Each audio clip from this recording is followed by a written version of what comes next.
আজকের ভিডিওতে আমরা ভোগ সিরিজটা নিয়ে কথা বলবো, যেটি ডিরেক্ট করেছেন পরমব্রত চট্টোপাধ্যায় এবং যেটাতে লিড রোলে অভিনয় করেছেন অনির্বাণ ভট্টাচার্য, পার্ণ মিত্র, রজতাভ দত্ত এবং আরও প্রভৃতি আরও শিল্পীরা। তো এই সিরিজের যে বেসিক যে প্লট লাইনটা বা প্রেমাইসটা সেটা খুবই ইউনিক এবং ফ্রেশ। এই ধরনের স্টোরি লাইন বা প্লট প্রেমাইস আমরা মানে দেখিনি কখনো আগে।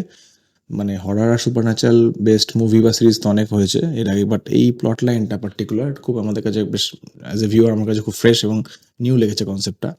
তো এটা একটা বলা যায় এই মুভির একটা মানে ইউএসপি, মেন এই সিরিজটা ইউএসপি, কারণ যেহেতু প্লট লাইনটা বা প্রেমাইসটা পুরোপুরি মানে আননোন বা ফ্রেশ, সে কারণে আউটকামটা আমরা জানি না মানে অ্যাজ এ ভিউয়ার। সো সেই কারণে ইন্টারেস্ট আমাদের এই পুরো সিরিজটা জুড়ে আমাদের ইন্টারেস্ট একটা বজায় ছিল, কেননা ফাইনালি কী হতে চলেছে বা কী হবে এটা পুরোপুরি আমাদের কাছে আননোন।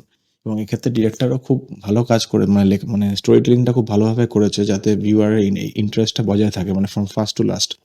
তো ডিরেকশনের দিক থেকে বা স্টোরি টেলিংয়ের দিক থেকে খুব ভালো একটা কাজ হয়েছে এটা। এবং স্টোরিটা যেভাবে ডেভেলপ করা হয়েছে ফ্রম ফার্স্ট এপিসোড ইটসেলফ, তো স্টোরি ডেভেলপিংটা খুব আমার ভালো লেগেছে। এবং ক্যারেক্টারের যে প্রত্যেকটা ক্যারেক্টার একটা ইউনিকনেস আছে এবং তাদের যে নিজস্বভাবে যে মানে যেভাবে ক্যারেক্টারটা ফুটে উঠেছে পুরো সিরিজটা, ওটা খুবই মানে বেশ ভালো একটা মানে পজিটিভ পয়েন্ট এই সিরিজটা। এবং এই সিরিজটা টোটাল ৬টা এপিসোড আছে এবং মানে টোটাল, তো এই টোটাল মানে যে কটা এপিসোড আছে প্রত্যেকটা ২০-২৫ মিনিটের একটা এপিসোড।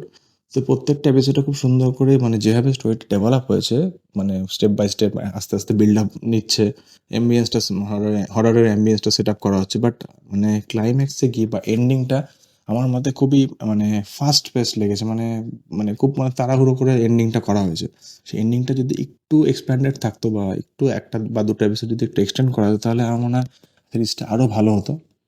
এটা আমার একটা নেগেটিভ পয়েন্ট লেগেছে। মানে কেন আর ক্লাইম্যাক্সে আরও এমন কিছু এলিমেন্টস দেখানো হয়েছে হরর বা ভিএফএক্সের থ্রু দিয়ে বা স্পেশাল এফেক্টসের দিক থেকে যে এলিমেন্টসগুলো দেখানো হয়েছে ক্লাইম্যাক্স, সেটা আমার একদমই ভালো লাগেনি।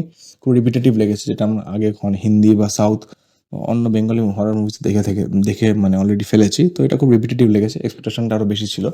কেননা টোটাল সিরিজটা জুড়ে যেভাবে মানে ডিরেক্টর মানে বা যেভাবে হররটা বিল্ড আপ করেছে স্টেপ বাই স্টেপ বা অ্যাম্বিয়েন্সটা ক্রিয়েট করেছে, তো তারপর ক্লাইম্যাক্সটা মানে ওয়াজ আনএক্সপেক্টেড। মানে ক্লাইম্যাক্সটা আরও বেটার মানে ডিজার্ভ করে ক্লাইম্যাক্স। তো এটা একটা খুব বড় খামতি আমার মতে এই সিরিজটা, ক্লাইম্যাক্সটা আরও বেটার হতে পারতো। এবং টকিং অ্যাবাউট দ্য পারফরমেন্স, তো অনির্বাণ ভট্টাচার্য অ্যাজ ইউজুয়াল বেশ দারুণ অভিনয় করেছেন। তার ক্যারেক্টারটা সে খুব সুন্দর করে ফুটিয়ে তুলেছেন। মানে তার অভিনয় নিয়ে কোনো কথা হবে না। মানে he is the main pillar of this series. Apart from the plot লাইনটা তো অনবদ্য এবং খুবই ইউনিক, খুব ফ্রেশ। সে প্লট লাইনটা ছাড়া তার অনির্বাণ ভট্টাচার্যের অ্যাক্টিং এটা মানে মেন পিলার এই সিরিজটার। এবং অনির্বাণ ভট্টাচার্য ছাড়া বাকিদের মধ্যে স্পেশাল মেনশন পার্ণ মিত্র। তো পার্ণ মিত্র মানে once second she has proved that she is a brilliant actress. তার অ্যাক্টিংটা টোটালি আন্ডাররেটেড। মানে মেন স্ট্রিমে আরও ভালো ভালো কাজ সে ডিজার্ভ করে। তার পোটেনশিয়াল কতটা সেই সিরিজটাতে আরও একবার প্রমাণ করেছে। মানে অসাধারণ তার স্ক্রিন প্রেজেন্স, তার এক্সপ্রেশন, বিশেষ করে হরর সিনগুলোতে সে যেভাবে অভিনয় করেছে বা যখন মানে মানে টোটাল মানে কোনো মানে খামতির কোনো জায়গা নেই। মানে সি হ্যাজ মানে ডান আ ব্রিলিয়ান্ট জব। আর talking about Rajatava Dutta, as usual he is also মানে রজতাভ দত্ত একজন বড় অভিনেতা। তো তার অভিনয় নিয়ে আলাদা করে কিছু বলার নেই। সে যতটুকু স্ক্রিন টাইম পেয়েছেন সে বেশ খুব সুন্দর করে তার অভিনয়টা ফুটিয়ে তুলেছেন। এবং বাকি আরও কিছু সাপোর্টিং অ্যাক্টার্স আছেন, তাদের অতটা স্ক্রিন স্পেস নেই, তো তারা ঠিকঠাক কাজ করেছে। তো এই তিনজনই আমাদের মেন ক্যারেক্টার্স। তো পারফরমেন্স প্রত্যেকেরই ভালো।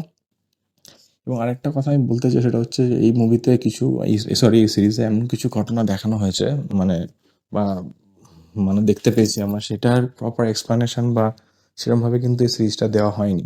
এবার এটা কেন দেওয়া হয়নি সেটা আমি বলতে পারবো না যে এটা যে সিকুয়েলে দেখাবে কিনা বা অন্য কোনো মোটিভ আছে কিনা।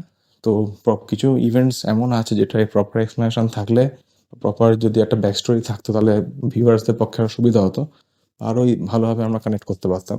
তো এটা আমার একটা খামতি লেগেছে যে এমন কিছু সিন দেখানো হয়েছে যেটা এক্সপ্লানেশন না পেয়ে আবার পরের এপিসোডে আমরা স্কিপ করে গেছি।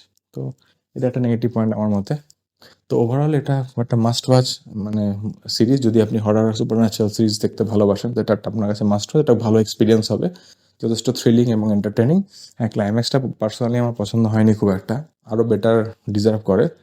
তো এটা একটা বড় খামতি। তো অ্যাপার্ট ফ্রম দ্যাট মানে আমার তো বেশ থ্রিলিং অ্যান্ড এন্টারটেনিং লেগেছে। পারফরমেন্সও সবার খুব ভালো। তো আপনি এটা if you are a horror or supernatural movie lover, তো আপনি এটা দেখতেই পারেন। তো আপনারা যদি ইতিমধ্যে দেখে ফেলেছেন মুভিটা, তো অবশ্যই জানাবেন যে সিরিজটা আপনাদের কেমন লেগেছে, বা অন্য কোনো আরও কিছু পয়েন্ট যদি আমি মিস করে গিয়ে থাকি। তো আজকের ভিডিওতে এইটুকুই বলার ছিল। তো নেক্সট ভিডিওতে আবার কোনো সিরিজ বা মুভি নিয়ে অবশ্যই কথা হবে। তো টিল দেন আপনারা সবাই ভালো থাকবেন, টেক কেয়ার।